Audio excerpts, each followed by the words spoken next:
मिल्कीपुर उसी को होगा जिसका 2024 अयोध्या लोकसभा। समाजवादी पार्टी के पक्ष में गरीब, किसान, नौजवान, महिलाएं सब मतदान करेंगे। तेज प्रसाद जी बड़े नेता हैं पार्टी के। चुनाव सरकार कैसे जीती वो जानती है, हम कैसे हारे हम जानते। समाजवादी पार्टी का जो प्रत्याशी है उसको भी लोग जानते हैं और समाजवादी पार्टी के काम को भी लोग जानते हैं।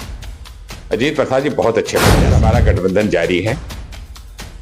मैंने अभी 2 दिन पहले मिल्कीपुर में देखा कि कांग्रेस के जो बूथ के कार्यकर्ता, बूथ के ब्लॉक के अध्यक्ष, जो समाजवादी पार्टी के यादव के जो सिपाही हैं वो मिल्कीपुर जीतने के लिए सक्षम हैं और मिल्कीपुर वही जीत के आएंगे। लेकिन जो चुनावी सभा होगी उसमें अखिलेश यादव जी जाएंगे। मिल्कीपुर जनता से यही अपील है कि आपके परिणाम को पूरी दुनिया देखेगी। जिस तरीके से अयोध्या लोकसभा में आपने इतिहास रचने का काम किया है, उसी तरीके से मिल्कीपुर में एक नया इतिहास लिखिए समाजवादी पार्टी। किसका होगा ये 8 फरवरी को तय होगा, लेकिन इस समय मिल्कीपुर सियासत का सबसे बड़ा दंगल बना हुआ है। खुद समाजवादी पार्टी के मुखिया अखिलेश यादव ने इसे इतिहास का सबसे बड़ा उपचुनाव की लड़ाई बताई है। तो समाजवादी पार्टी की क्या रणनीति रहने वाली है और सपा मुखिया के आदेश के बाद जो जिम्मेदारी उनके पार्टी के नेताओं को किस तरह की दी गई है, तो हमारे साथ इस पूरे चर्चा में खास मेहमान जुड़ने वाले हैं समाजवादी पार्टी के कद्दावर नेता व पूर्व कैबिनेट मंत्री अरविंद सिंह गोप। सर, सबसे पहले बहुत स्वागत है आपका। धन्यवाद आपका। आपने प्रश्न पूछा मिल्कीपुर किसका होगा। मिल्कीपुर उसी को होगा जिसका 2024 अयोध्या लोकसभा था और ये बहुत दिलचस्प चुनाव है। जहां तक हमने अपनी आंखों से देखा 2-3 दिन मिल्कीपुर इधर टहल के, एक तरफा चुनाव है। समाजवादी पार्टी के पक्ष में गरीब, किसान, नौजवान, महिलाएं सब मतदान करने के लिए खड़ी हैं। सरकार चाहे जितनी ताकत लगा ले, ये उपचुनाव समाजवादी पार्टी जीतने जा रही है। और अवधेश प्रसाद जी बड़े नेता हैं पार्टी के। जिस तरीके से 24 में बड़ा हल्ला था लोकसभा में, लेकिन बहुत शालीनता से, बहुत आराम से, बड़ी गंभीरता से अवधेश प्रसाद जी चुनाव लड़े और अयोध्या से एमपी बन के गए। पूरी दुनिया में एक संदेश गया कि अयोध्या से एमपी अवधेश प्रसाद जी हैं। उसी तरीके से चुनाव हो रहा है। आप किसी गांव में मिल्कीपुर विधानसभा चले जाइए, वहां आज एक ही चीज पूछा, रोजगार कहाँ है, बेरोजगारी कितनी तेजी से बढ़ रही है, महंगाई कितनी बढ़ रही है, गरीब, किसान, नौजवान का सुनने वाला कोई नहीं है। हम सब समाजवादी पार्टी के अखिलेश यादव जी के सिपाही हैं। अखिलेश जी का साफ निर्देश है, ये चुनाव का संदेश जिस तरीके से अयोध्या पूरी दुनिया में गया था, पूरे देश में, दुनिया में जाने वाला है। हमारे कार्यकर्ता बूथ स्तर पे डटे हुए हैं। एक एक मतदाता मतदान करना चाहता है और जब मतदान करेगा तो परिणाम भी समाजवादी पार्टी पक्ष में आपको दिखेगा। हम पत्रकार साथियों से भी अनुरोध करेंगे कि बड़ा दिलचस्प चुनाव है, आप भी अपने कैमरे के साथ इस चुनाव में रहिए। ये देखने वाला चुनाव होगा। हम समाजवादी पार्टी के एक कार्यकर्ताओं से अनुरोध भी कर रहे हैं, एक एक मतदाताओं से संपर्क करो, एक एक गांव जाओ, जो नाराज उनको भी मनाने का काम करो, क्योंकि ये चुनाव नौजवानों के भविष्य का चुनाव है। यही चुनाव तय कर देगा कि 27 किसका होगा।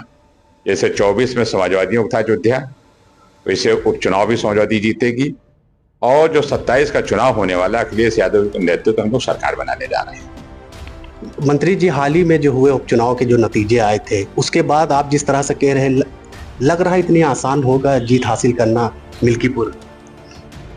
हमने एक दिन कहा था आपसे पत्रकार वार्ता में कि उपचुनाव सरकार कैसे जीती वो जानती है, हम कैसे हारे हम जानते हैं।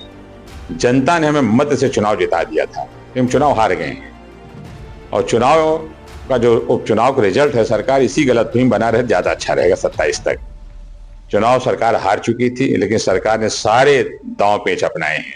लेकिन हम लोग उसी होशियारी मुस्तैदी के साथ मिल्कीपुर उनका मुकाबला करेंगे। जैसे मऊ में चुनाव सुधाकर सिंह 50,000 हम लोग रहे थे सरकार को, वैसे मिल्कीपुर में हराने जा रहे हैं। एक समुदाय के 3 प्रत्याशी, आजाद समाज पार्टी ने भी अपना प्रत्याशी वहां उतार दिया मैदान में। लगता नहीं कि इसका असर समाजवादी पे होगा? समाजवादी पार्टी सब समाज की पार्टी है। हर जात, हर समाज, हर तबके के लोग इस पार्टी के अंदर जुड़े हैं। हम लोग कोई जात पात की बात नहीं करते। समाजवादी पार्टी का जो प्रत्याशी है उसको भी लोग जानते हैं और समाजवादी पार्टी के काम को भी लोग जानते हैं। अजीत प्रसाद जी बहुत अच्छे प्रत्याशी हैं। मुझे पूरा भरोसा है कि जो मतदान होगा भारी संख्या में जो ये सीट जीतेंगे, जैसे लोकसभा अयोध्या जीते थे। अच्छा, कुछ खबरें मंत्री जी निकल कर आ रही थी कि कांग्रेस पार्टी और समाजवादी के बीच वहां पे कुछ तालमेल नहीं बैठ रहा है, क्योंकि नामांकन के बाद भी जो उनके कार्यकर्ता नहीं दिख रहे, उनका झंडा नहीं दिख रहा, इस तरह से खबरें सामने, इस पर क्या? कांग्रेस से हमारा गठबंधन जारी है और मैंने अभी 2 दिन पहले मिल्कीपुर में देखा कि कांग्रेस के जो बूथ के कार्यकर्ता, बूथ के ब्लॉक के अध्यक्ष, वो समाजवादी पार्टी के पक्ष में वोट मांग रहे हैं। जब हम अपनी आंख से देख के आ रहे हैं तो हम कहीं सुनी बातों पर भरोसा नहीं करते हैं। कांग्रेस हमारे साथ है और पूरा गठबंधन हमारे साथ है। योगी जी ने तो मंत्रिमंडल पूरा लगा रखा है मुल्कीपुर में। सर, अखिलेश यादव अभी अयोध्या के रण में दिखे नहीं है, कब तक उम्मीद है कि वो दिखेंगे? अखिलेश यादव के जो सिपाही हैं वो मिल्कीपुर जीतने के लिए सक्षम हैं और मिल्कीपुर वही जीत के आएंगे, लेकिन जो चुनावी सभा होगी उसमें अखिलेश यादव जी भी आएंगे। विधानसभा चुनाव को लेकर बात कर ली जाए, क्या तैयारी आप लोगों की रहने वाली है? समाजवादी पार्टी 365 दिन चुनाव के मैदान में रहती है। ये नहीं जो चुनाव घोषित अभी चुनाव के अंदर आवे। जिस तरीके से 12 में हम 12 की 6 की 6 जीते थे, हम 27 में 6 की 6 जीतेंगे, अखिलेश जी को मुख्यमंत्री बनाएंगे। आखिरी सवाल मंत्री जी, मिल्कीपुर की जो जनता है उससे आप क्या कहना चाहेंगे? मेरी मिल्कीपुर जनता से यही अपील है कि आपके परिणाम को पूरी दुनिया देखेगी। जिस तरीके से अयोध्या लोकसभा में आपने इतिहास रचने का काम किया है, उसी तरीके से मिल्कीपुर में एक नया इतिहास लिखिए, समाजवादी पार्टी जिताइए। धन्यवाद। तो ये थे हमारे साथ पूर्व कैबिनेट मंत्री अरविंद सिंह गोप, जिन्होंने बताया है कि मिल्कीपुर का जो चुनाव है वो समाजवादी पार्टी के खाते में जाएगा। हालांकि जो नतीजे हैं वो तो 8 फरवरी को आएंगे, तो देखना दिलचस्प होगा कि नतीजे किसके पक्ष में आते हैं। द पब्लिक मंच के लिए बाराबंकी से मैं रिजवान।